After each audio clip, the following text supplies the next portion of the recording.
Good morning. Good morning. Welcome to the last Saturday of the month, aka Budget with Me Live. I'm pulling you guys up over here on the side. So that is why I'm not looking at you here for a few seconds because I do want to be able to answer your questions.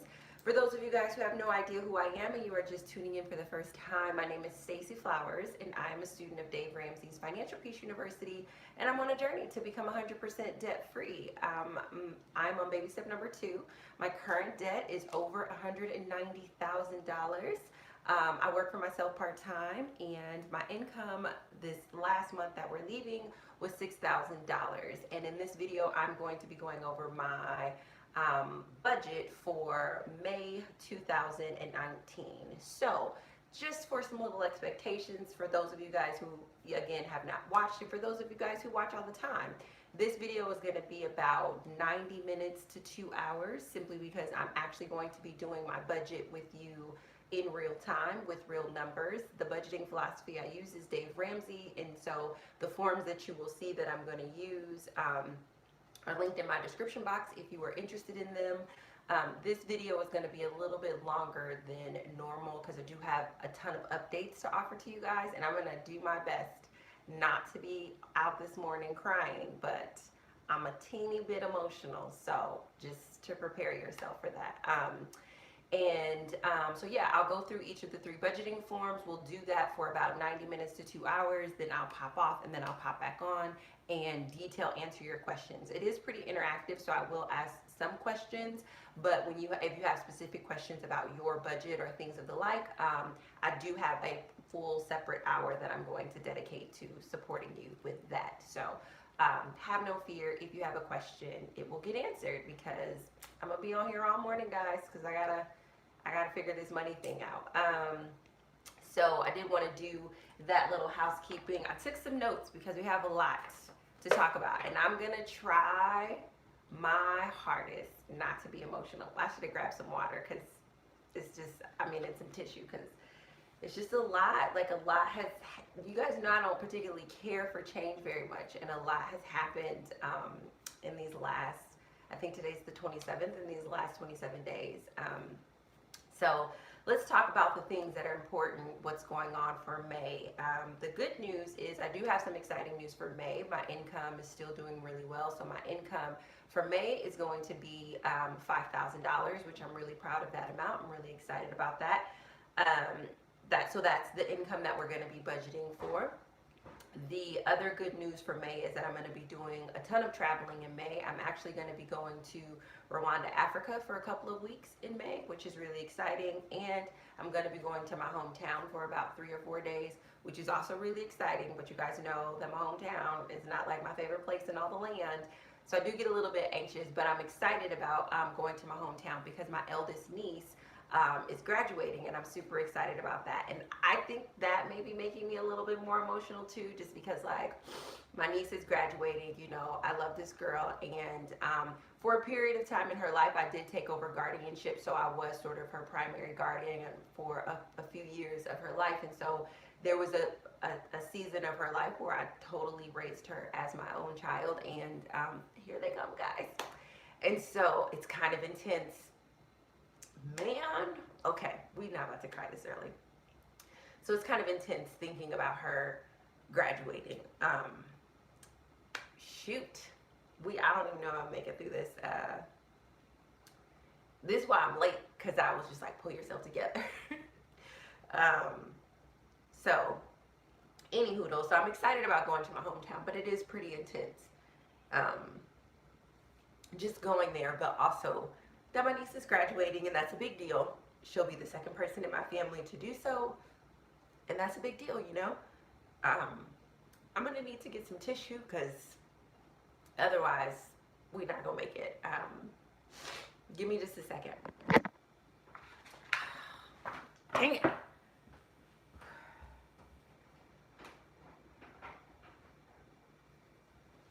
That's not gonna be enough tissue. Okay, so hello. All right, guys. So I warned y'all, this was gonna be emotional, and that's not even the most emotional thing. That's just the beginning of the emotions that are coming, which is one of the reasons I didn't want to do this budget. Is because I just didn't want to be like super emotional, but such is life. That's gonna be a part of the thing. So that's really exciting. Going to my hometown to watch my niece graduate is a big deal, and I'm so proud of her. I have to stop talking about it because I can't. I'm not gonna be able to make it through. So, but I wanted to tell you guys because obviously travel affects my budget, and so when we get to that portion, I'll be able to. We'll be able to talk about it. I don't know why. This is okay. Whatever. So the other thing that's super emotional, which maybe I should have ordered these a little bit differently. This part isn't good news. Is that I did file my taxes, and so I filed my taxes for last year, just me being a regular person who works and me having my company part-time, and I also filed my quarterly taxes for my business. Man, oh man, let me tell you something. There's a reason why it's hard to be great, and it is called taxes, okay? And, I've been working with my coach, like trying to deal with it because I'm like, this is why people don't want to do nothing. This is why people don't want to be great, because it's like you literally have to do quadruple the amount of work just to be able to like experience the fruit of your work. So my business taxes were quite a lot, which on some level, and I'm so grateful for the Money Mindset Manual. Like, I know I created the Money Mindset Manual, but I'm grateful for it because like when this hit me, like I was like, y'all, you got to be kidding me. Like, this is crazy. Like, I want to be proud of the work that I'm doing, but that's not how I feel right now. And thankfully, I created this resource where I could go put all my emotions and I could dissolve the beliefs that like are keeping me sort of in this space. And it's rough because it's like, we're going to talk about that. So it's rough. So my business taxes hit me like a ton of bricks. And I get that those are estimated, and we're doing it based off my quarterlies, and I get that it's supposed to be a good thing, but like, I'm just gonna be honest with y'all, it does not feel like a good thing. And I know I have to get out of that feeling place because it's gonna affect my ability to be able to create and show up. And so that's the work that I'm doing right now, is just trying to do the inner work to get out of this emotional space where like it's not anger, it's just like, it's disillusionment. And like, that's a horrible feeling, is disillusionment. Like, disillusionment will have you like not being your best self. And so, and you guys know I talk about it all the time, your thoughts create your feelings, and your feelings create your behavior. And so I feel so disillusioned right now that like, I don't want to do anything, and that's not my natural temperament. And so it's like trying to get in front of that. And so first I get the slap in the face from my business taxes, and then when I do my regular taxes,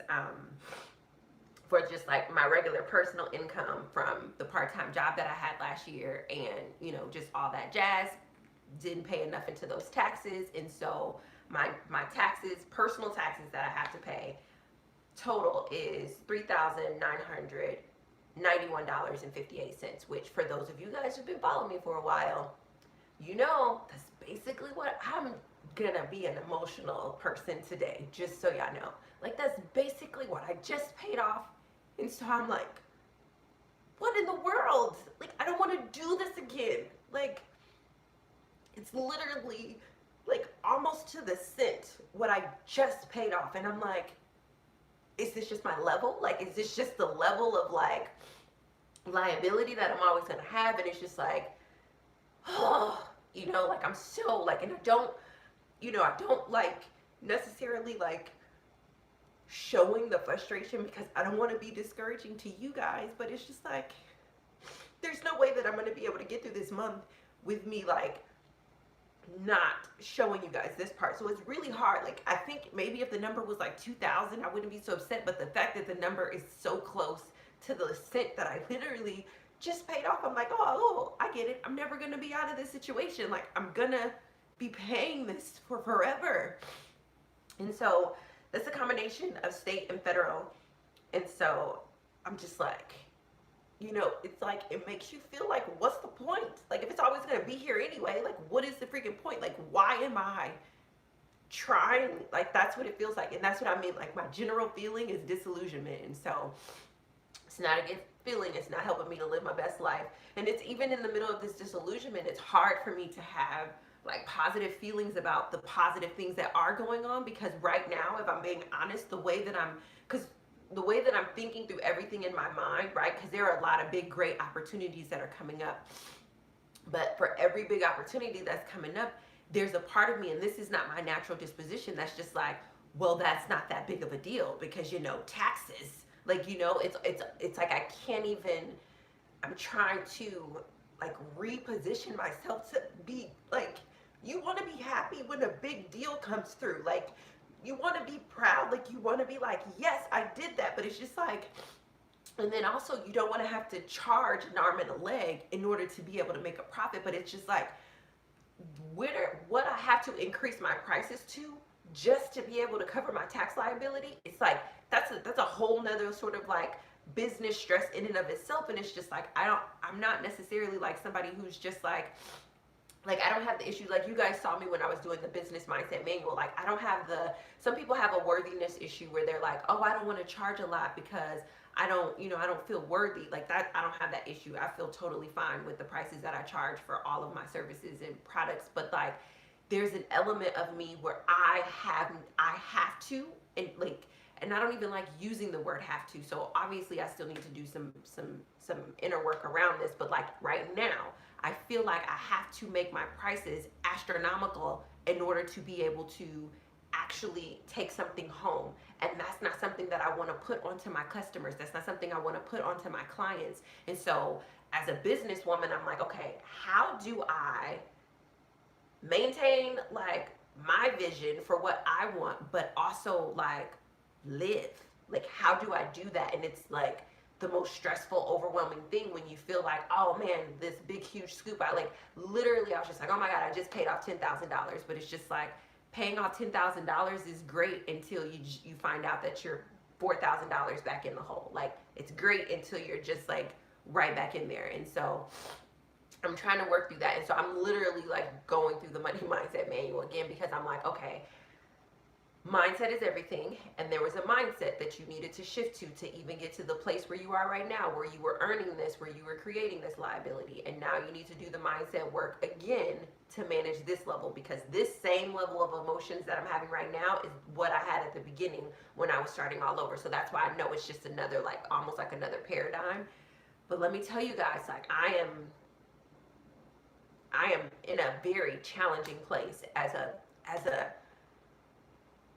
business person, and just as a human being. Like, I'm like, this is why people don't want to be adults. Like, this is why we don't want to grow up, because it's like, what's the point? What is the point if no matter how much good I do, no matter how much good I try to offer, no matter how much I try to show up, my reward is more challenge and more difficulty, right? Like, that's what it feels like. It's like your reward for showing up and being a great entrepreneur and earning is, you gotta basically pay to be great. Like, that's essentially what it feels like. And it's just like, I feel like I'm already paying, right? Because I'm like putting myself out there. I'm trying. You guys know entrepreneurship is soul work for me. It's like, there's like this personal tax of my beinghoodedness that I'm paying. But it's just like, no, that's not enough. Like, you're gonna pay with stress, anxiety, fear, self-doubt, all of those things. You're going to pay emotionally, but you better believe you're also going to pay financially. So are you sure you want to enter this game?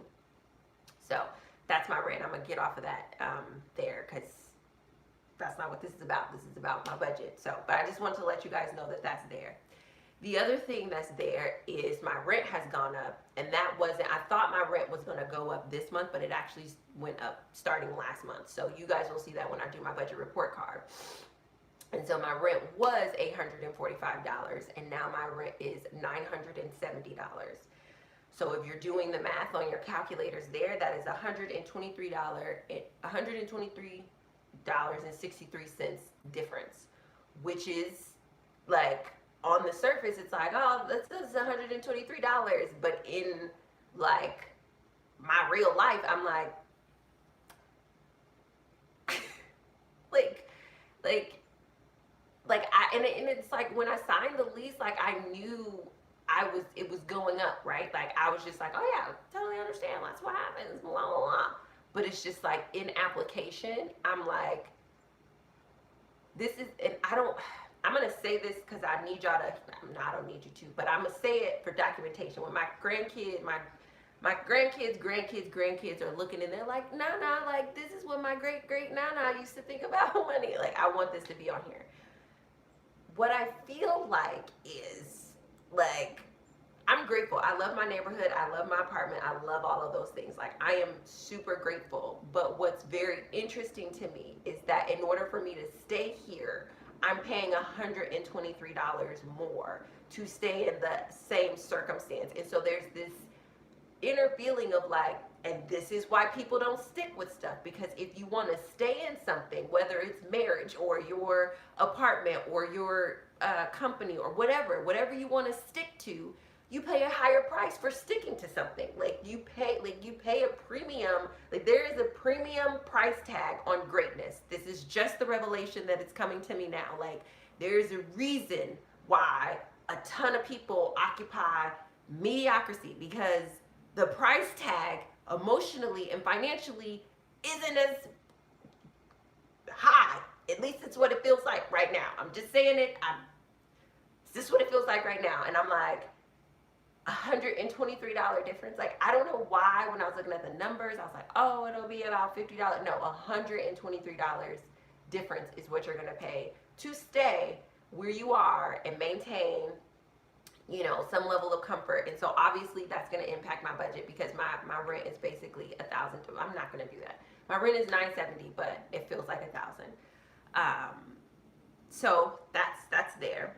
Also, I told you guys that my apartment complex was transitioning from its providers for utilities, whatever. So instead of my utilities being 20 and under average, now my utilities are, both of them are now 35. I feel like I have streaks on my face. So now my utilities are both 35. So gas is 35, second gas is 35, and my light is 35.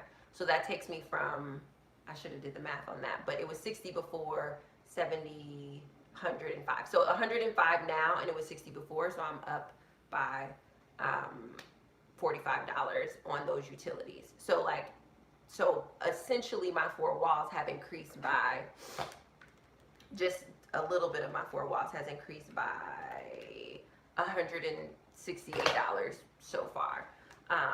So that, you know, that was, I thought I was preparing for it, but clearly I was not preparing for it. And truly I want to get to the space emotionally and financially where this doesn't matter and this isn't like a big deal. But I would be lying to your faces if I didn't tell you that personally this is hitting me like a ton of bricks, even though like I've made all this progress and I've increased my income. That's why I talk about how money is emotional. Like there's so many components of money that people try to just lump it all together. It's like, no, budgeting is a very separate skill from earning. Earning is a separate skill from spending. Spending is a separate skill from saving. Saving is a separate skill from investing. And it's just like, what I've always known that I had in the bag was earning.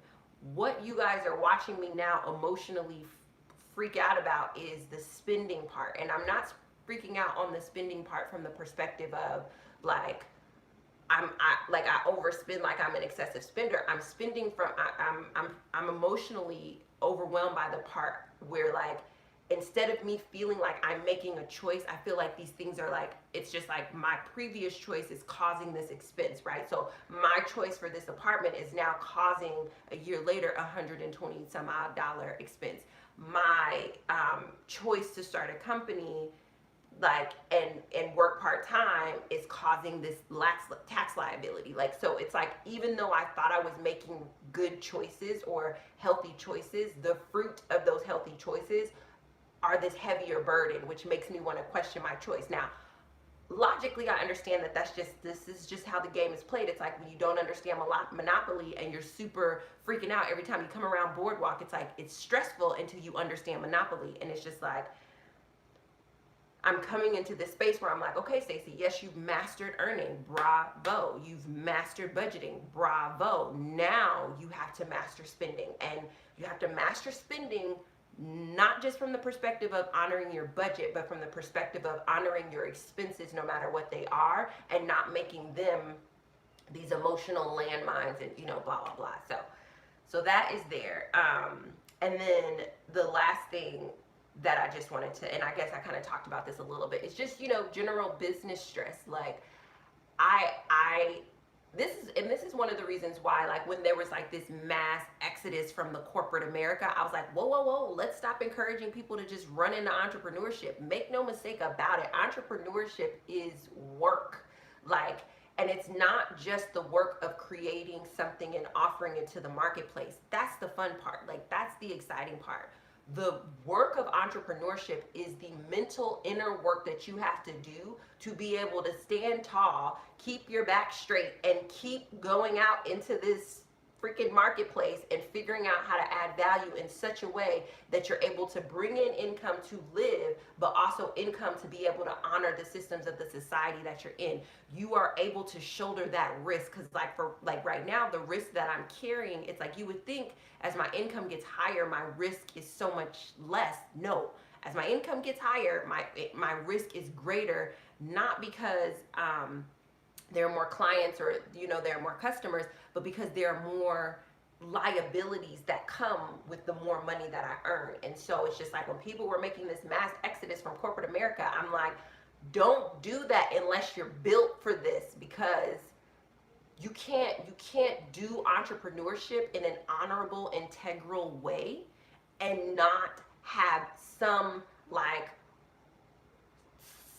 some other ether sort of internal gumption, grit to be able to do this, because the walls that you hit in entrepreneurship are like no other walls that you will ever experience in your life. And I'm talking about the walls from a personal perspective and the walls from a financial perspective. Like, the reason corporate America, or it doesn't have to be corporate America, but the reason corporations work is because the general structure takes the pressure off of the employee so the employee can work. Like, that is a part of your benefits package, is that your responsibility only when you go to work is working. You don't have the responsibility of managing the corporate taxes, finding the client. Like, you don't have the what direction are we going this quarter?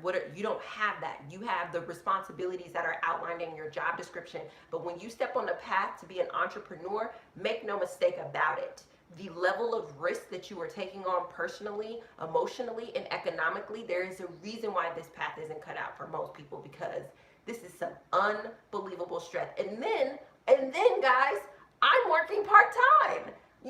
So I am really grateful for that part. Like, don't get me wrong, super grateful for that part. But I'm like, I don't know what I would be doing. That is one of the best decisions that I made, was to work part-time. Because if I was doing this thing full-time, there would be no time for this inner work. There would be no time for this emotional healing. There would be no time to calibrate every time I face planted. There would be no time for any of that, and I would be a mess. I would be a total mess. I would have blew up my life and my company several weeks ago, because the stress of this is unbelievable. Like, I don't even know how to describe it to you guys. I don't know. And it's not to say that employees don't have stress, but the stress is different. Like, your stress comes from the distinction of doing your specific job, as opposed to, like, think about the stress of, like, if you know how, like, you're stressed about your job and whether or not your salary is going to cover your mortgage.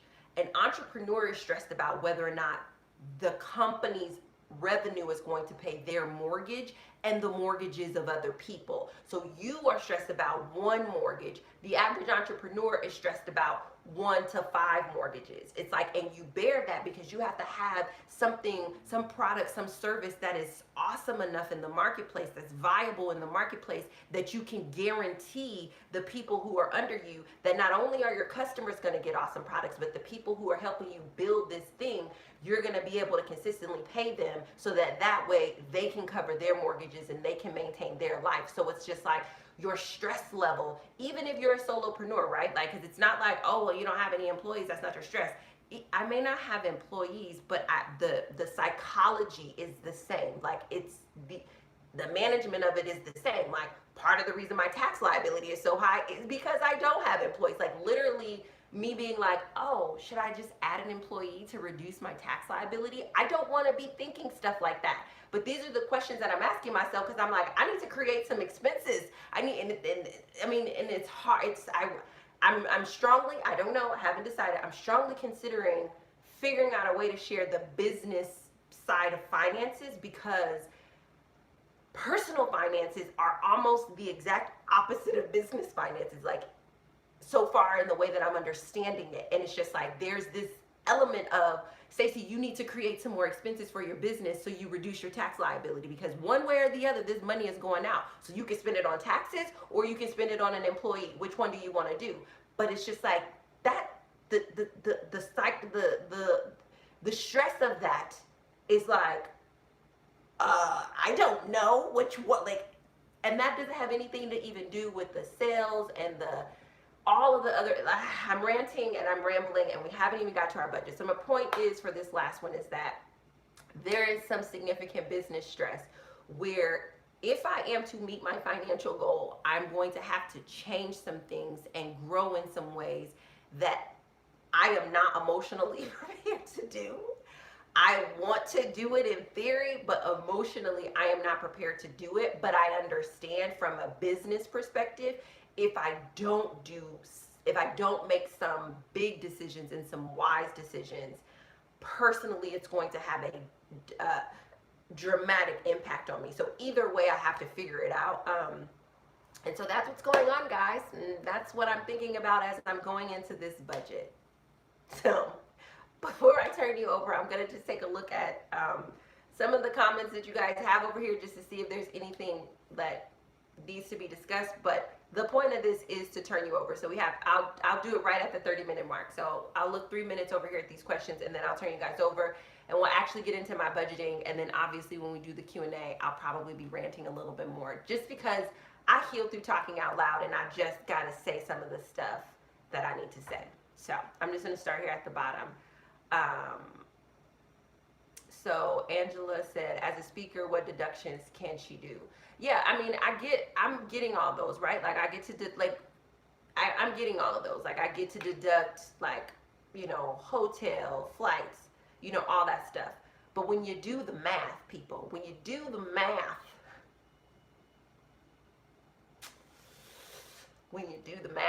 it's still like I don't want to charge astronomical prices. I don't want to do that. But and if I can't figure this out, and maybe that's the work, right? I'm working through the money mindset manual because maybe the error thought is it's an astronomical price. Maybe it's not an astronomical price. And I'm thinking of it as an astronomical price, and that is my piss poor mindset, and I need to upgrade, right? So that is why I'm going through the money mindset manual again.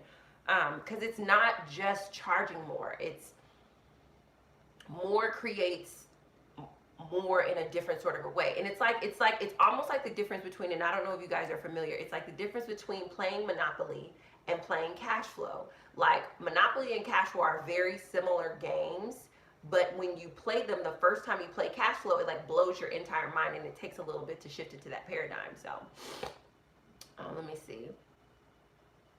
Is your CPA paying you as a 1099 or as an employee? 1099. I don't have any employees at this time. And that is a choice that I've made because I just didn't have the capacity to think through employees. But that may be something that I change just to mitigate my taxes. It's funny because the biggest burden to my business is my taxes. Like, and it's just, I don't even like saying that. But that's where it is at right now.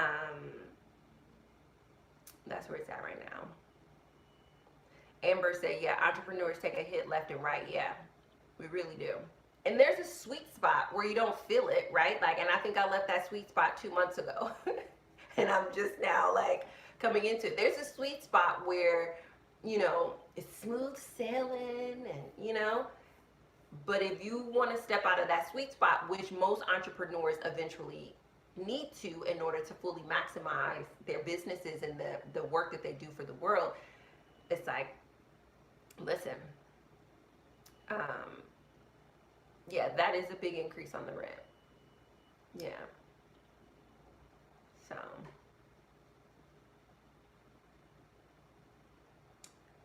yeah, I'm not for sure. I think though that the value of my neighborhood, especially my neighborhood, like Chicago is really going through like a lot of changes. I understand that the value of my neighborhood is going increasing, increasing. And so like the average home in my like, and this is the thing, right? Like I chose like that's what I mean when I'm telling you some of my other decisions, I'm like, were those wise. So a part of the reason why I chose this neighborhood is one, I really don't like change. I really, it's a very difficult thing for me. And I think just because of some of the early childhood traumas and whatnot.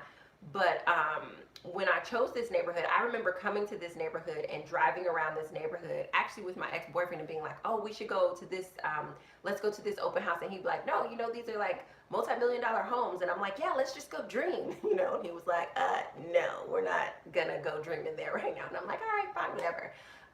And so when I realized that they had apartments in this neighborhood, I was like, oh, well, that just makes perfect sense. Like, this is a perfect place. This is a perfect environment for me to dream in, because I'm literally in the neighborhood without having to pay the cost for the multi-million-dollar space.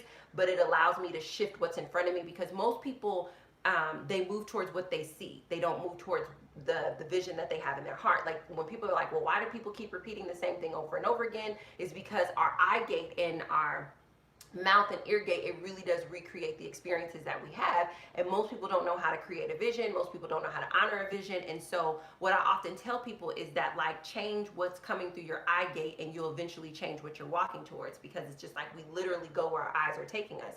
And so I knew that if I could be in the neighborhood, especially because when I moved in here, I wasn't still at my healthiest, that eventually, like when I was getting healthier, everything that came through my eye gate would be abundance, opportunity. You know, it would just be a very visually stimulating, opportune, like it would be a very uplifting thing for me to preview. So like, and it did it, I mean, it did its job. Like you guys see, I'm getting healthier, everything is better. So that was a very conscious decision of like, I'm gonna place myself as close to my dream so I can begin to start feeling what that feels like and wearing it. And you guys know I was facing like my fear of success as well. And so there was a conscious decision to move in this neighborhood because I wanted to be around multi-million-dollar homes, because I want to own a multi-million-dollar home, but I can't fathom it. And the first step to fathoming it is being comfortable walking in the neighborhood of it, right? And so there's a component of this neighborhood that I live in that the market value of the homes are just going up. But that is something that's waving across. I mean, obviously, if I was a homeowner, I would be like, oh, this is amazing. My value of my house is going up. But because I'm not a homeowner, I'm a renter, it sucks. But overall, it's what I want to happen, because I would want to live in a neighborhood that constantly increased in value because the neighbors were more neighborly, the neighborhood was safe, you know, yada, yada, yada. So it's like, I technically want all of this stuff that's happening in my neighborhood. It's exactly what I want. I just don't want to have to pay for it. And that is a problem of me being a child, right? So I have to mature and I have to stand in the space of like, when you want nice things, you have to pay for them. So I do think it is an incredible increase, but I think a part of that incredible increase is because this neighborhood was already a very opulent neighborhood, and it's even in its opulence, it's actually going higher. So I don't really get to complain about that.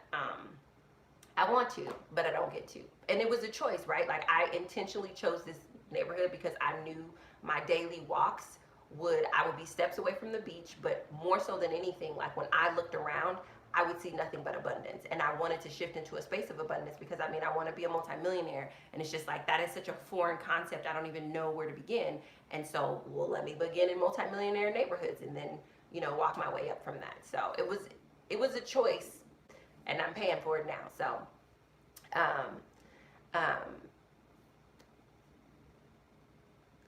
yeah, she said your neighborhood has always been expensive. Yeah, it's always been expensive, but it's increasing even more now. Like it's pretty, and it's increasing because more businesses and all this other stuff is like going up around it. So, all right, that is the rant. Now I'm going to turn you guys over, and we're actually going to do my budget now. Are you guys ready for that? Because that's what all of this talking was about. Me doing my budget. So let me turn you guys around. Ugh. Let me show you my papers. Hold on. There we go. All right, I have my uncalculatrice, and yes, thank you guys for listening to that full rant. So the budgets that I'm going to be using today are the quick start budget. You guys know that this budget is all about looking at what your money is doing, really understanding your basic four walls, really understanding your necessities and how you're covering your necessities. Then I'm also going to be doing the monthly cash flow, and the monthly cash flow is 2 pages. This is all about telling your money where to go. So it gives you, and it tells your money all your disposable income where to go. So this one is telling you what needs to be paid, what needs to be prioritized, all of that stuff. And then when you come to your cash flow, this is telling your money where to go, especially that disposable income. After you pay all your necessities, what are you going to do with your disposable income? So one of the biggest difference that you'll see on here is that you have a personal category and you have a debt category. And I will be filling that out second. And then last but certainly not least, and what I think is actually the most powerful of the 3 worksheets, is your allocated spending. And this is telling your money when to go, where it's going to go. So when I open this up, it's actually 4 pages. It's 4 pages.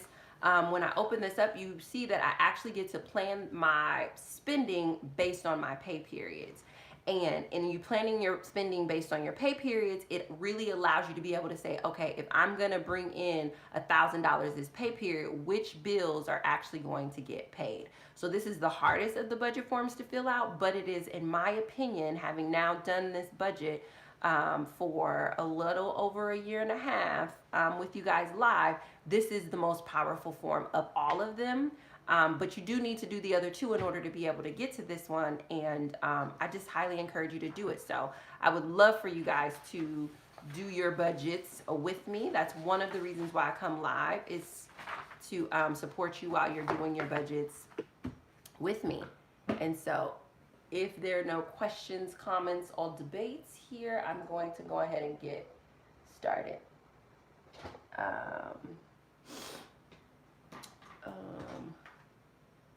Andrea said, I've done budgets since January, changed my life, inspired by another YouTuber, Shakima, I think is how you pronounce it. Yeah, budgets are a super incredible, powerful tool. It's unbelievable how powerful it is. So I'm going to do my quick start budget. So you guys know my income is $5,000, and you know that I pay 10% of my income to tithes. So that's going to be $500. And then I pay 10% of my income to child support. And this is a choice. I am not court ordered. That comes up often. It's just a choice that I've made. I am the non-custodial parent. My son lives with his father, and that was also a choice that we made. And to honor a part of my responsibility as his mother, I do take my financial responsibility very seriously. And so I send 10% of my income. I don't have to put anything into savings because my emergency fund is fully funded. So we can leave that blank. I'm going to come over to my rent, which is, it's $970, which is quite an intense amount to think about. Thankfully, my renter's insurance is still the same, $575. And the total for those two, $970 plus 5 equals $97575. Then I have my electricity. My new electricity will be $35. My new gas will be $35. My gas too, because you guys know that I pay for a second gas, is $35. And then my phone bill is $35.82. So we'll go ahead and add up my utilities. That comes to $140.82.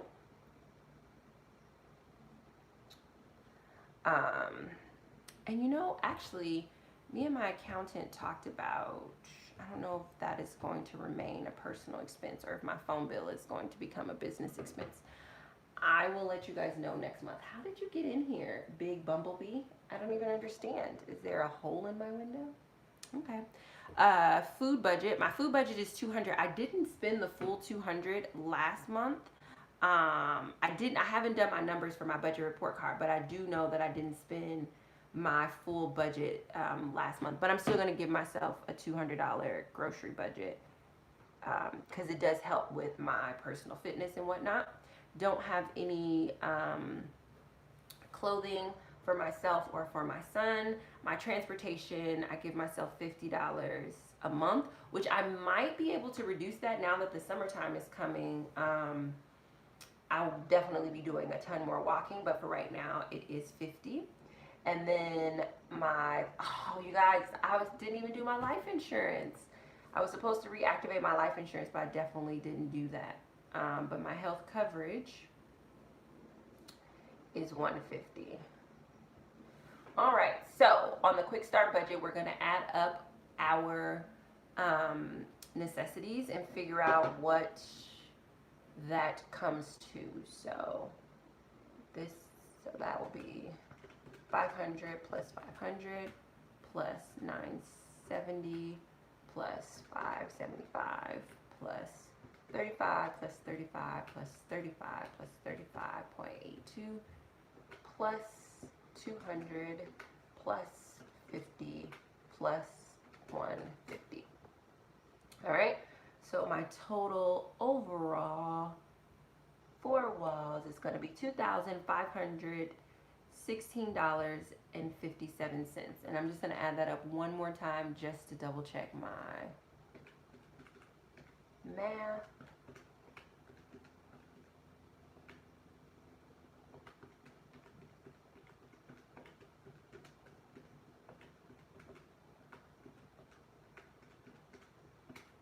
Okay, yes. So this overall is what it's going to cost for my 4 walls. I'm just going to go ahead and subtract that from my income just so I can see how much disposable income I will have this month. So this month I will have $2,483.43 in disposable income, which is a really nice amount of disposable income. You know what? I'm traveling, so my grocery budget actually might change because of traveling, but we'll talk about that in a second. Because I'll basically be gone for 3 weeks of this month, I believe. So now we're going to get into my cash flow. So the first thing that you want to do with your cash flow plan is to copy everything that you put in your quick start budget right over so your numbers match. And so I'm going to copy over my tithes. And you can see even on the cash flow plan, because you are allocating disposable income, it gives you additional sections under the same sections before. But it's just like, well, with your disposable income, you can also definitely do charity and offerings. I just crossed that out and put that as child support because these are the 2 major areas that I give in. Nothing in my emergency fund. $970 here for my rent, and my renter's insurance is going to go on another box, so that's why you don't see that going down there. And then I have my electricity, my gas, my second gas, and my phone. And we know that came to 140.82, 970. 1,000. Then I have 200 for my groceries. No clothes. 50 for my transportation. And then medication, doctor's bills, dentist, optometrist, vitamins, etc. These costs I don't have. My current medical bill is something that I put on my debts, but I will have some upcoming, like my annual and stuff like that will be coming up, so you guys will see those expenses next month. Then I fill in my health coverage of $150, renter's insurance of $575,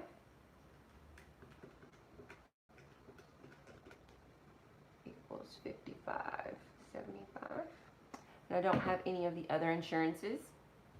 Then I'm going to go ahead and fill in my personal category, and I'm just going to cross these out so I don't have to fill out way down here and just retitle them according to my priorities. So we have therapy, and I'm only going to go to therapy once this month, this coming month, because of traveling. Then next thing I have is my trainer. And then I have my gym membership. And then, oh goodness, Pete, you are a big bee. Please don't sting me. And then I definitely should have pulled up I do have my computer here, pulled up my old budget. What other personal, because I know last month I definitely wasn't thinking through my personal expenses. So I want to make sure we don't make that mistake. I don't make that mistake again this month. So let me just double check. Okay. Pocket money, laundry. I think I have some coins left, so I don't think I'll have a laundry expense this month. Oh, was my personal hygiene budget $200? I think I spent $50. I'm so excited to do my budget report card. Am I under budget? Okay, sorry guys. I was looking at my, sorry. I was looking at my old budget to try to figure out the rest of the stuff that needs to be in here. But I think if I remember correctly, I only spent $150 on my personal hygiene. But anywho though, so I don't have personal hygiene. Well, I'll go ahead and put 10 in for laundry just in case I need to laundry something before, because I am going to Rwanda, so I don't think I need anything. I think everything is clean, but just in case. And then pocket money. And I don't know if I'll do pocket money fully just yet, but I'll put pocket money, and then I'll put my niece's graduation. So I'm just going to put graduation here. And then I'm going to put Rwanda here. Even though I think that my Rwanda trip, I think that I'm going to be able to expense everything, but it's because it's part business, but I mean, obviously there's going to be some personal things that I do there. So I do need to do a little bit more thinking through on that, and you guys may be able to help me with that. But before I fill in my pocket, graduation, and Rwanda money, I do want to come over and fill in my minimum payments on my debts, just the ones that I know specifically. So you guys know that I had 2 medical bills. I did pay off 1 medical bill last month, and that was the medical bill that was bundling off for. So definitely owe you guys. I paid off a debt celebration. I mean, I guess technically I owe you 2 because I paid off my IRS debt, but I don't even feel right celebrating that given that it's back. But I did pay off that bundle of 4 medical bills, so I only have the 1 medical bill left. And so I'm going to put that on here, and I know the minimum on that is $32. Then I have the BCD business debt, and then I don't think I have a minimum for that. And that's something, I do think that this just doesn't, I don't know what's going on with my, I'm going to have to find the papers for my budget for last month because this just looks weird.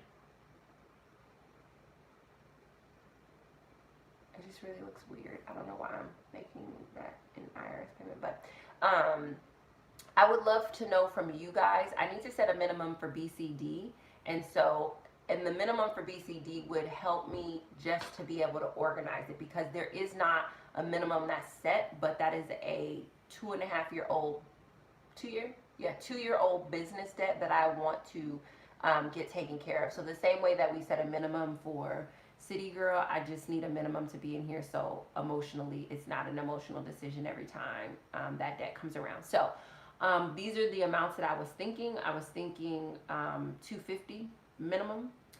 So if you think I should set the BCD business debt at a $250 minimum, press 1. If you think I should set it at some other number, just type in what that number is. And if you have time to type in the explanation, typing in the explanation also would be awesome.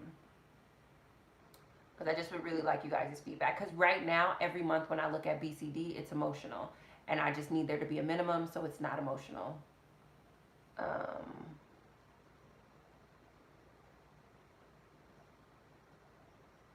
Simply May takes it. I'm going to make myself a budget for May and I'm going to stick to it. I'm so glad I found your channel. Awesome.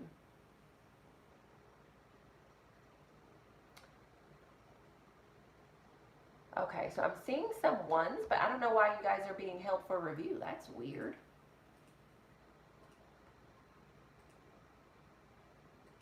I'm seeing some ones. YCB lady said 100. If you could share why, not because I don't agree with you.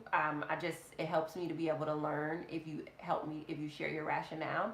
Andrea says, sorry, Stacey, not sure what BCD is, but I say 200. It's a business debt.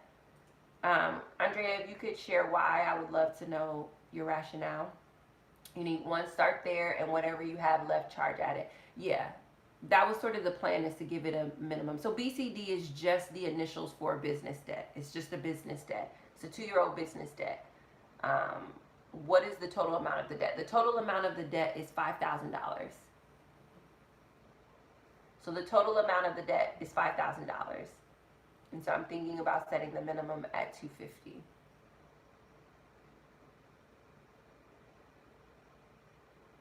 Right, and a story, like, I understand that, like, the philosophy of trying to break it up by how soon I want to pay it off, but, like, I want to pay it off tomorrow, right? But because I'm a student of Dave Ramsey's Financial Peace University, you guys all know that what goes to the top of my debt pile, because that's what I was essentially, in my mind, I'm like, oh, I'll pay my medical debt off next month, and then I'll be able to focus on BCD. But now what I have to pay is my IRS.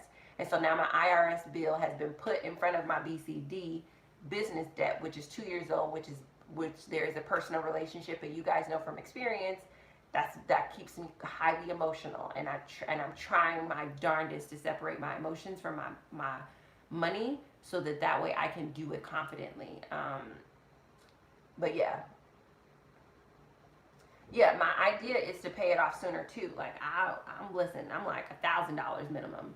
But the reason I said 250 is because I know if I do $1,000 minimum, then that is just me trying to avoid prioritizing my IRS debt, which I don't want to do. Start with what feels comfortable and doesn't give you more anxiety. If 250 is it, then that's good.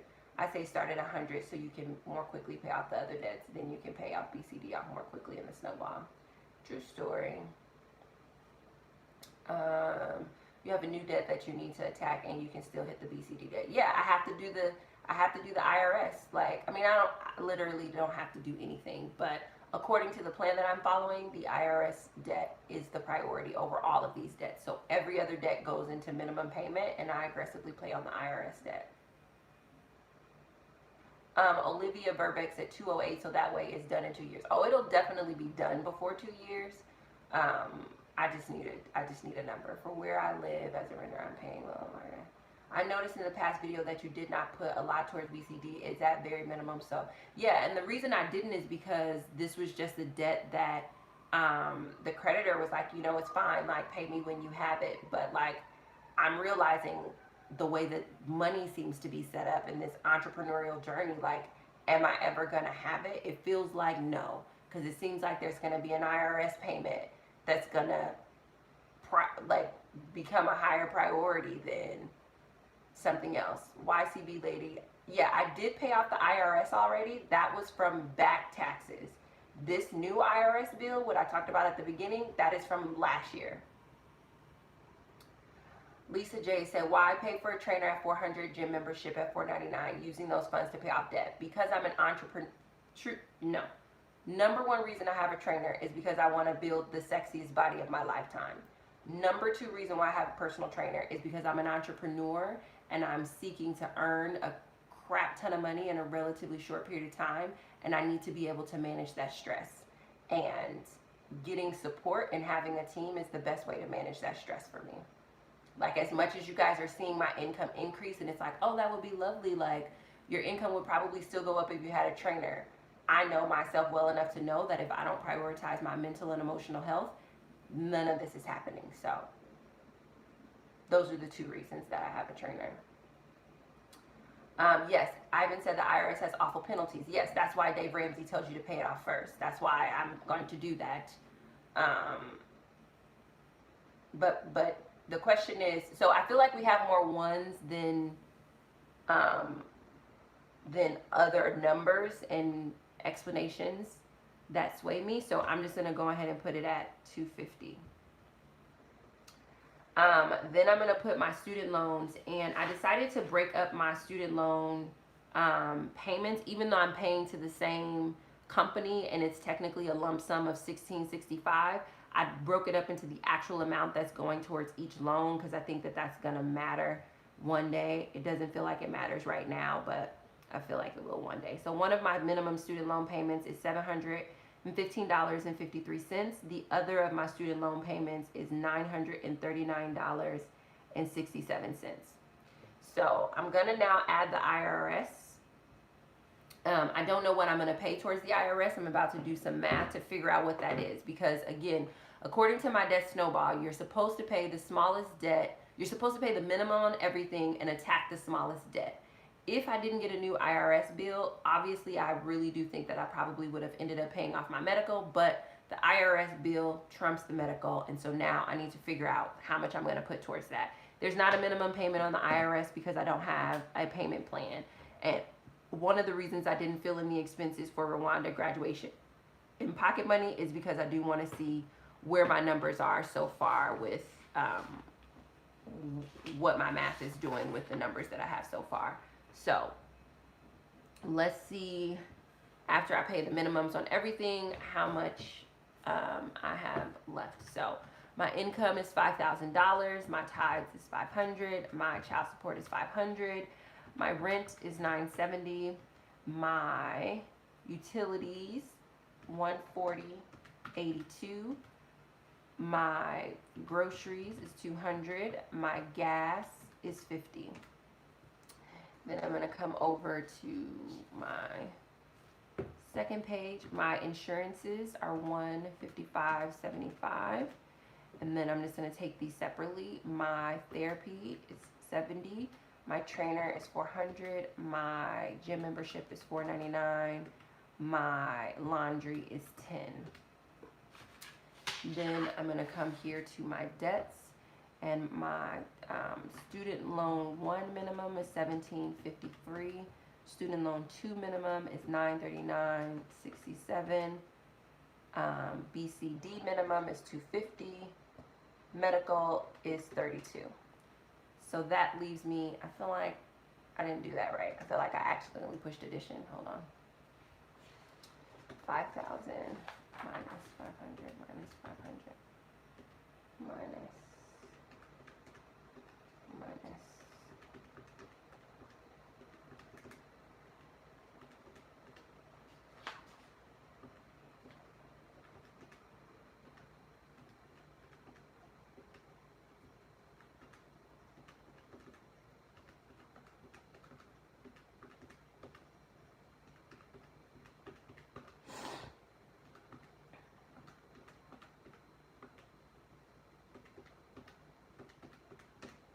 That leaves me with $16.24 to put towards the IRS, which I can't do that because that is me being out of integrity with the financial plan that I'm on, which means that the BCD debt can't be, the BCD minimum can't be $250 because it would literally put me out of integrity, because that definitely is a choice.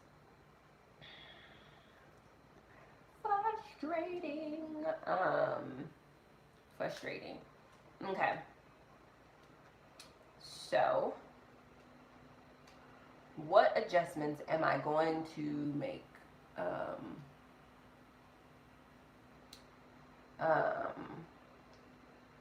The new IRS debt is $830.58 for state and $3,161 for federal. So now I need to make some adjustments in my budget to make sure that I'm honoring my debt snowball.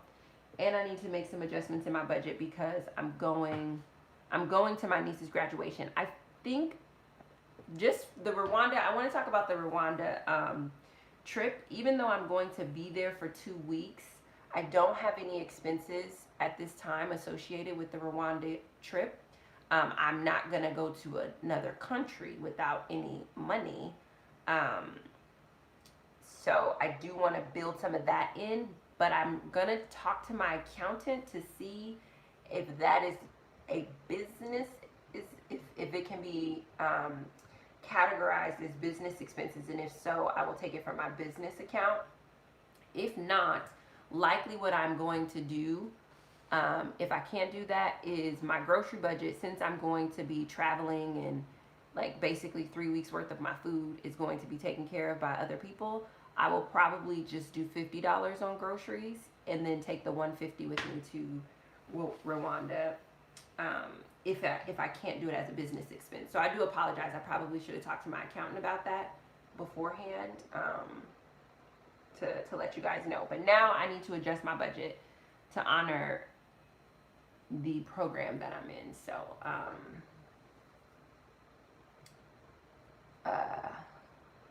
okay. Andrea said, can you tell your trainer you're overseas for 3 weeks and only pay for the week? No. What happens is it just builds up and you just get it towards the end of the year. So, and also I don't want to not pay that because it'll pull me into a space of being comfortable not paying it, and then I won't prioritize it. And I am my greatest asset. The only reason my company is earning money is because I am healthy. So my health has to be a priority. So I am going to, and then for graduation, technically I don't have any expenses as it relates to graduation because, again, I'll be staying with family. I obviously would love to get my niece a graduation gift. And so I'm just thinking through here what to do, because I basically have $266.24 to divide between 3 things: BCD, IRS, and graduation.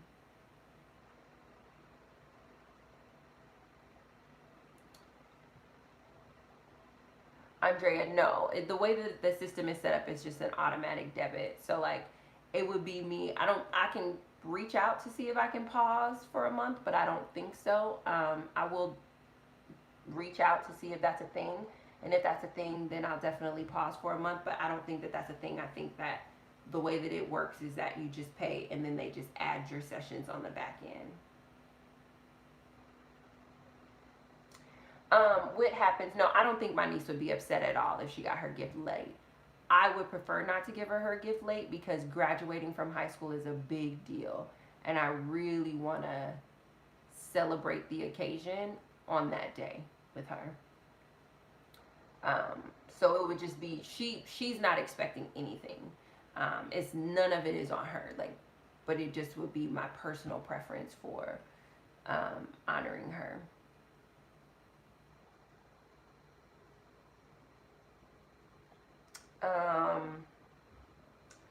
So, and that's the thing, because I am going to Rwanda, I do know that I'm not going to need this full $200 food budget, but in my mind, it's like, rather than saying, oh, I'm not going to do a $200 food budget, I'd rather keep it there, and in my mind know that that's probably going to be the $200 that I spend on food when I happen to be in Rwanda, as opposed to having a $200 grocery budget and a $200 Rwanda budget. The last couple of times I traveled, my expenses were very, very low. The dollar to Rwanda in franc is awesome. So you don't need very much to really be able to enjoy yourself. And I have a great host. So I'm totally fine not doing pocket money. I'm also going to take off laundry because I think I just added it just because. But I don't really think I'm going to need that. So that gives me let me see. I'm just going to do my math again while I try to figure out these few expenses that I'm going to do something with. And you guys can feel free to suggest how you think I should break it up.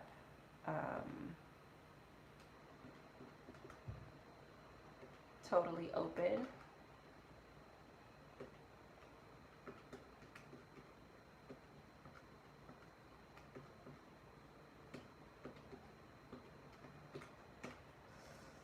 Oh, how did that number jump so high, huh? Did something wrong.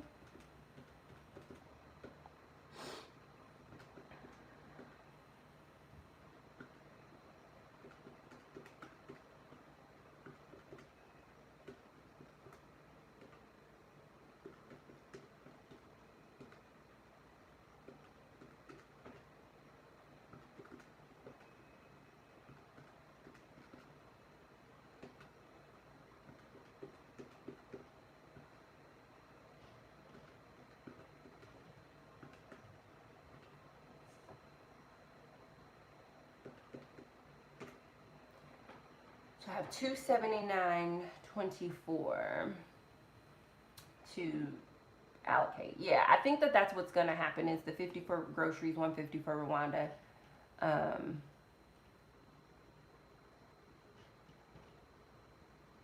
Sharon Frazier, would you consider taking money from your emergency fund? No, because I don't think these are emergencies. I mean, I don't know. Is the IRS tax liability an emergency? Is that an emergency? Is that a thing? Is that a thing? I don't think so, guys.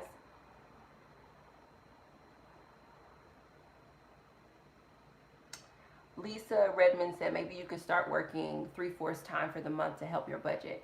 That's the thing, Lisa. Even if I make more money, the way that my taxes are set up, I would have to double. So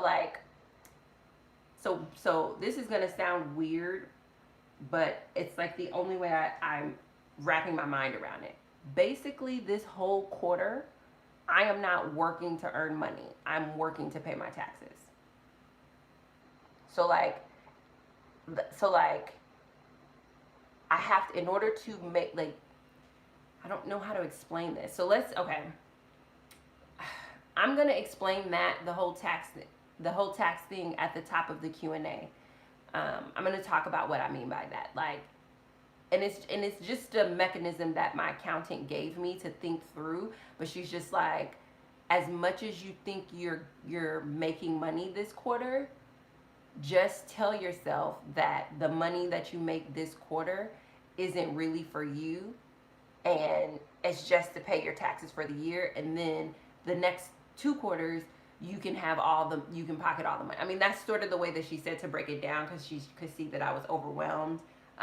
Again, mindset, paradigm, I'm trying to shift. I'm trying to really understand it. But it's just like, even if I increase to 3/4 time, right, and like I make $10,000 this month, in theory, it's like, oh my gosh, she made $10,000, but my tax liability on $10,000, like, the more money you make, the more taxes you pay. So I have to figure out this conflicting desire of, I don't want to make more money, but I want to make more money, because in theory, if I take home $10,000 net, that means that my company took home $20,000 revenue, which means my company has to pay taxes on $20,000. Which I'm rambling. Let me not go into it yet. Andrea said, don't use the emergency fund to pay the IRS. Yeah, no, I didn't think that was an emergency. I didn't think so. That was somebody else's thought. I just was putting it out there, but I didn't think so. So I am going to do 50 for BCD, and I am going to do 129 for the IRS. And I know it should be more, but that's just not where it's at right now, and I'm gonna be honest with y'all. And then I'm gonna do 129.24 for the IRS and $100 for my niece, her graduation gift.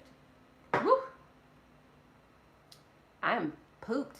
Anna Story, are your current year taxes paid quarterly? Yes, yes. So the taxes that I have to pay on my business this quarter, it makes me want to cry. Yeah, it makes me want to cry because it's a lot of money. And for the most part, I saved up majority of that, so I'm not too stressed about that because I definitely did a good job setting my taxes aside, business wise.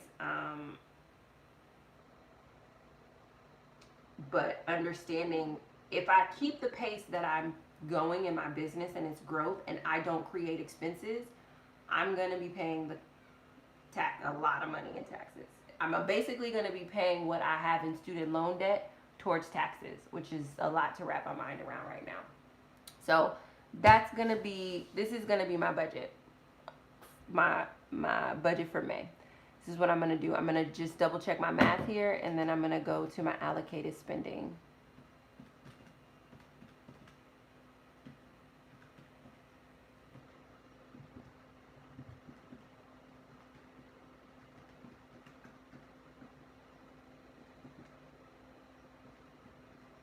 And I am gonna go ahead and just change this out so that it looks, so it reflects a more accurate truth. Because that's actually what it's gonna be in the end.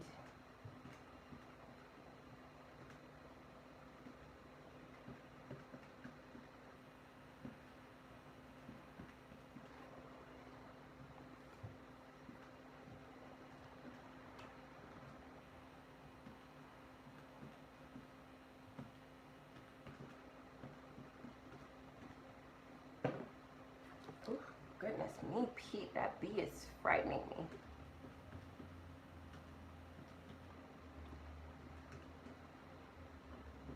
I'm just trying to figure out how you got in here.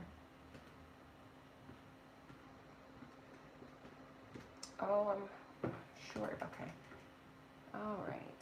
5,000 minus 1,000 minus 970 minus 140, 82 minus 155.75 minus 70 minus 400 minus 4999 minus 100 minus 150 minus 715.53 minus 939.67 minus 32 minus 50 minus 129.24. How am I $97 short, guys?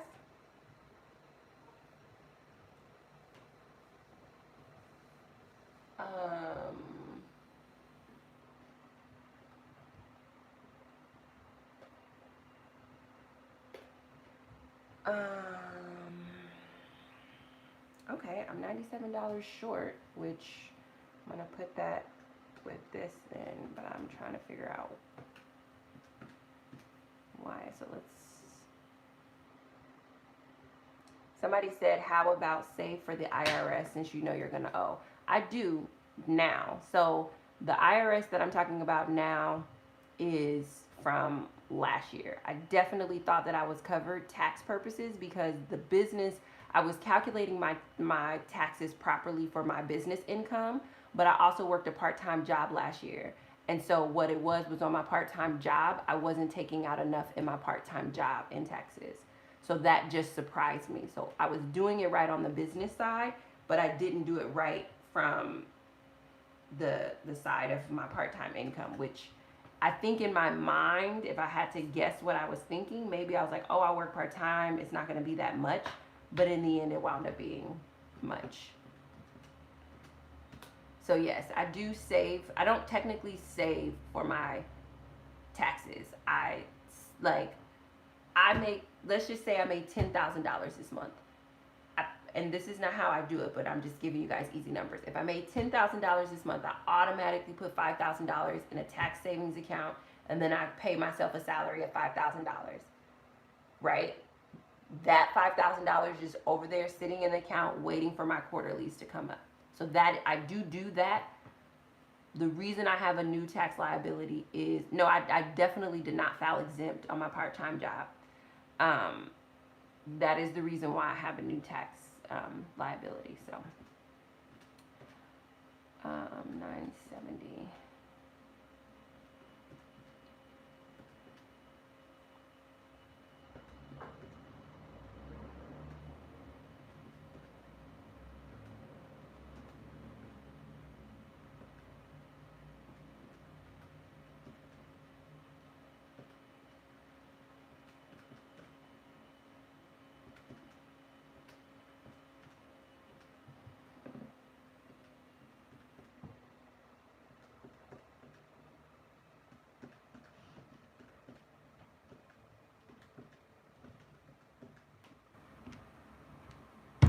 I don't know what. I'm clearly tired. I definitely should have grabbed some water because I'm just not. My numbers are not coming out correctly.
We need to get. I have to get the same number 3 times in a row, or we know I'm doing this.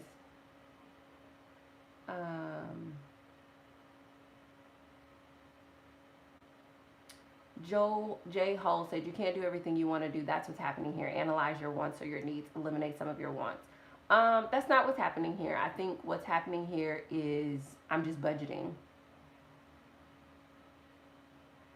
Um, that's all. It's just budgeting. This is I'm much more emotional this budgeting round because my niece is graduating, and that's a big deal. And because I'm I'm winning at something that's costing me more to win. So it's not so much, I'm not, this part, these numbers, this math is probably fairly simple, but the emotion that I have because of what's coming this month, right? Like I'm going out of the country. My niece is graduating from high school, the second person in our family to do so. My company is doing well, which is creating more of a burden for me than a blessing. Like that's what's going on, but it's not a conflict between like my wants and my needs. Like I'm not upset that I'm paying, 1655 in student loans or like none of that stuff is bothering me. I think it's just emotionally, emotionally it's like blowing my mind, some of the stuff that's going on, and that has a negative effect on my ability to whiz through my numbers. So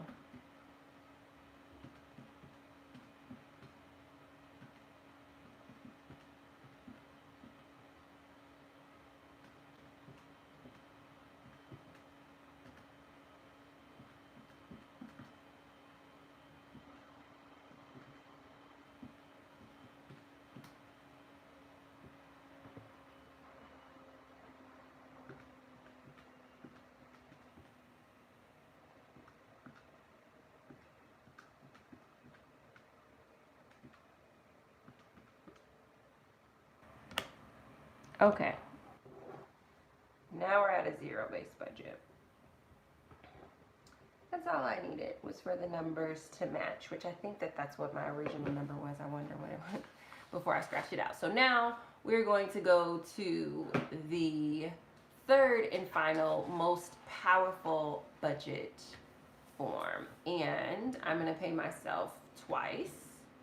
I'm going to pay myself on the 1st and the 15th. I'm going to pay myself on the 1st and the 15th. And so I'm going to pay myself on May 1st. And then I'm going to pay myself on May 15th. And I'm going to pay myself $2,500 and $2,500. Okay. And I'm going to pay my tithes.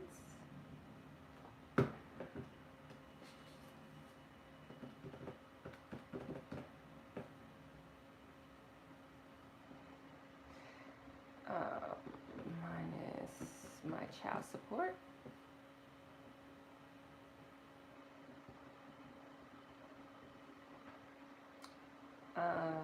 And then do all these do come out at the beginning? Yes, they do. Then I'll pay all of my utilities.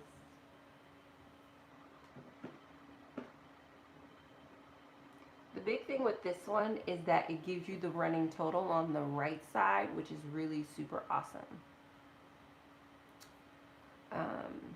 It's really, really super awesome. So then when you mess up your math, you can kind of go back to your running total.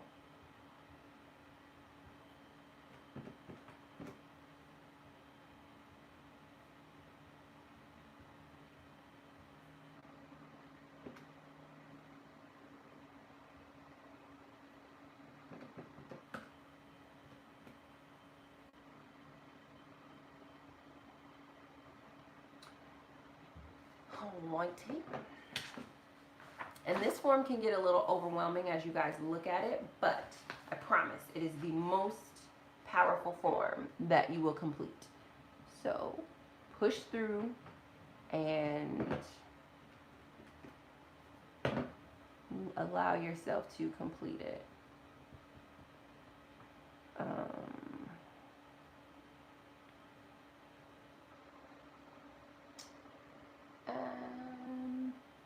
I'll probably be doing like 25 and 25, huh?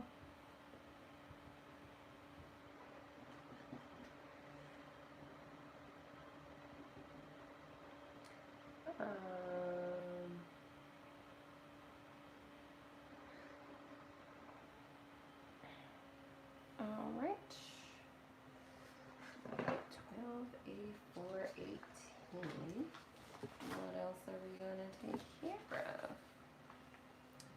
My health insurance coverage comes out at the end. My therapy comes out at the end. My trainer, my gym.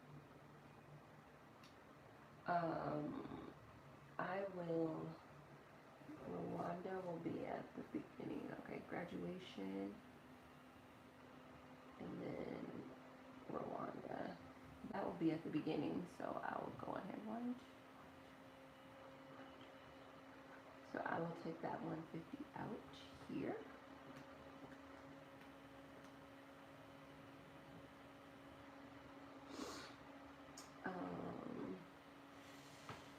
Yeah, that all comes out at the beginning. Graduation will come out at the second time, at the end. Alright, so what debts am I going to pay? Which ones am I going to pay? I'm going to pay I'll pay my medical at 32.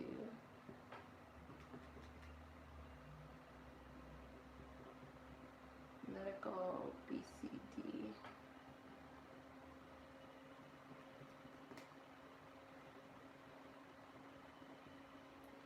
And IRS 126.24. Okay, so what you guys will see here is that I have a little bit of a dangling balance here in my I have a little bit of a dangling balance here where technically I could have paid more expenses, but I know those expenses don't come out into the next pay period. And so what I learned from one of my amazing community members is that when you have that dangling balance, to make sure that your allocated spending comes out correctly, you carry this balance over, so $925.94 to the top of this. So on May 15th, I'm going to pay myself $2,500, but in my checking account, I will have the $925.94. So you add that number together, and that's the running total that you subtract from as you're going down to make sure that your numbers still come out to be zero. Because this equals zero, all of your budgets in the end equal zero. So I paid my tithes, and I'll come here to my rent, and I will pay that.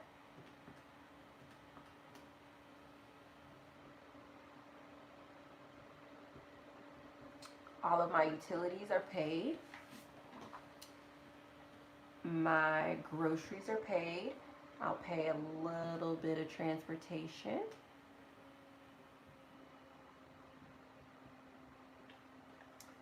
Then I don't have any of those. So then I'll come and pay. I will pay my health insurance.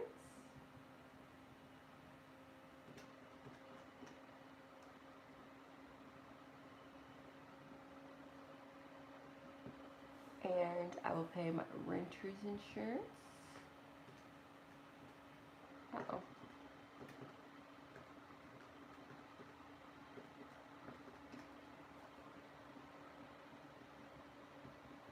Okay. Then I'll come down and pay some of my personal things.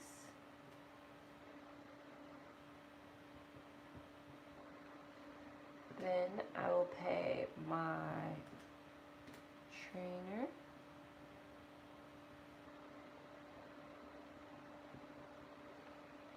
Pay my gym.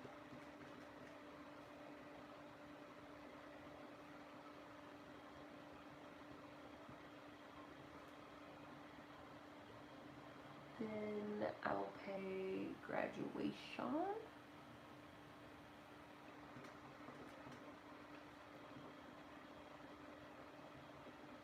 Okay. And then this should total my remaining debts, which that number looks very familiar. It looks like my student loan minimum. So I think we are gonna be good to go, which makes me feel so good. 53 minus 715, 153 equals 939, 67. Yes! And there you go, ladies and gentlemen. Oops, sorry. An allocated spending budget to zero. Yes. So that is awesome. My budget's balanced. All of the things are getting taken care of. I'm going to turn you guys around and answer some of your questions. No way! Hold on. I hope I didn't break my... I did it. Okay. Just gotta... Sorry. Woo. Thought I broke my thing. So my counts are 0. Oh, I usually go over... I'm going to do that. I'm sorry, guys. Hold on. Got a little too excited, Hold on, let me go over my allocated spending because I do break that down for you guys usually. All right, so for my allocated spending, out of my first pay period, I'm going to make $2,500. I'm going to pay my tithes, leaving me $2,000. I'm going to pay my child support. Let me go ahead and write that in.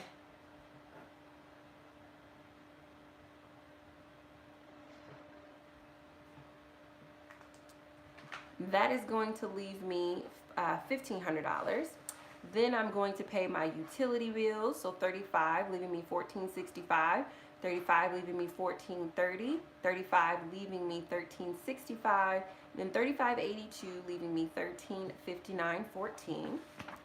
Then I'm going to pull out my groceries. So the grocery haul that I do this month will be a very mini grocery haul because it'll basically just be for the week before I go out of town. And then that'll be $1,309.18 left after that. I'm going to pay about half my transportation expense, which will leave me with $1,284.18. Then I'm going to come here and I'm going to take care of my expenses for Rwanda at $150, which is leaving me $1,134.18. And then last but certainly not least, out of that pay period, I'm going to pay the minimum on my medical, pay the minimum on BCD, and then pay my first new IRS payment of $126.24. That's going to leave me $925.94.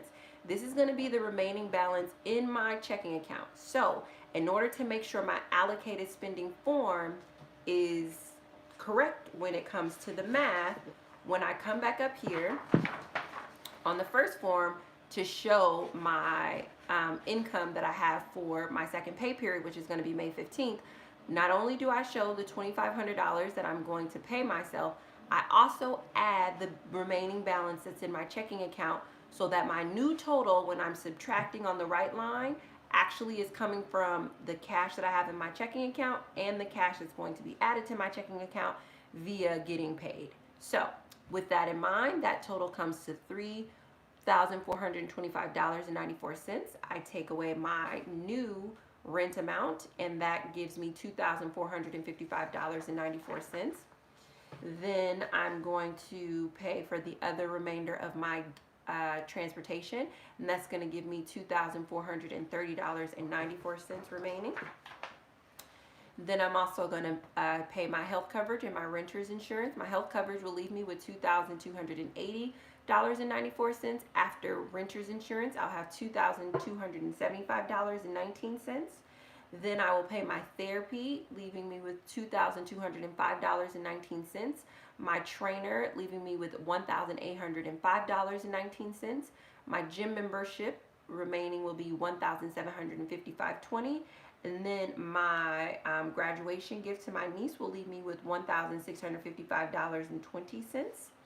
And then remaining, I will pay my student loan payment of $715.53, leaving me with $939.67. And then I will pay my second student loan of $939.67, which will leave me $0 in my checking account. And there you have it, folks, a completed allocated spending, which is like the best feeling in all the land. A very clearly completed allocated spending form. Sorry, did make that a little wobbly. I think I have to tighten it up back there. Give me just a second, guys. I loosened my pod, so now it keeps falling out. I may have snapped it. Hold on. I hope I didn't. This is a pretty important device to me. All right, so now what I'm gonna do, 90 minutes exactly. I definitely thought we were gonna go into the 2-hour mark. So now what I'm gonna do is I'm going to close this out so you guys will have my important goings on at the top. Also me budgeting through each of my forms, and I'm going to come back on in about 30 seconds and answer any questions that you have about this month's budget or your budget. So give me just a few seconds